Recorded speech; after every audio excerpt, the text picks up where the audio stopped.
And I immediately thought about the documentary competition that was coming up in 2 days. It would be a big headache not having a car to drive around for the competition. When I let him out to go to the bathroom in the backyard, and I didn't open up the back door enough in time for him to come back in, and he wandered off.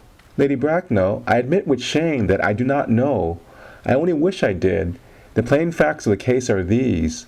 On the morning of the day you mention, a day that is forever branded on my memory, I prepared as usual to take the baby out in its perambulator.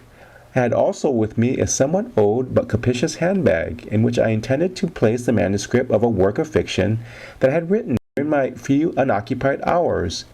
In a moment of mental abstraction, for which I never can forgive myself, I deposited the manuscript in the bassinet and placed the baby in a handbag.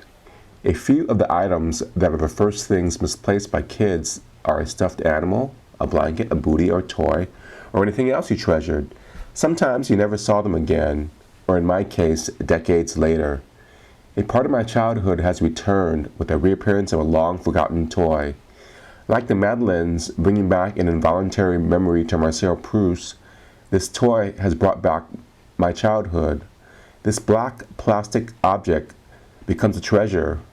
But where did you deposit the handbag? Do not ask me, Mr. Worthing. Miss Prism, this is a matter of no small importance to me. I insist on knowing where you deposited the handbag that contained that infant. What railway station? Victoria, the Brighton line. My camera had no identification. In the camera were the SD memory cards. I had my pictures. All my pictures for the trip were there. We long for what we cannot have. It is human nature to desire.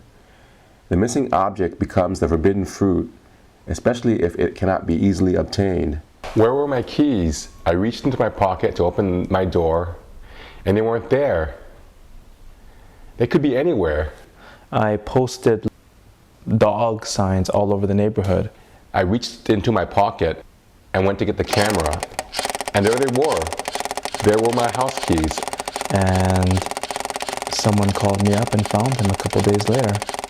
One of the images was a postcard, the back of a postcard that I wrote to a woman in the Philippines.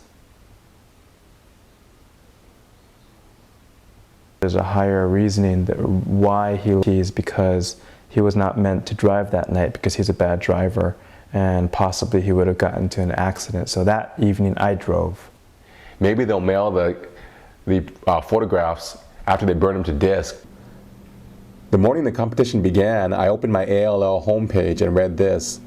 Olympic skier Dawson reunites with father. Medalist was lost in South Korean market as child.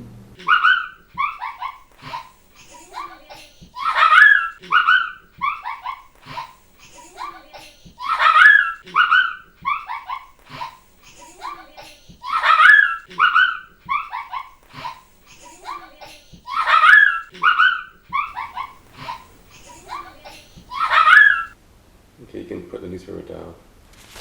You can't take it with you. Nothing is more valuable than life. Think about the impermanence of life the next time you misplace something. There's a reason why it is no longer a part of your life. No, I didn't lose faith. I thought I would find him. I got in the back of Mohan's motorcycle and we went to the bus station where I had left the bus. And the station manager said, there's a 99% chance that you won't ever see your camera again.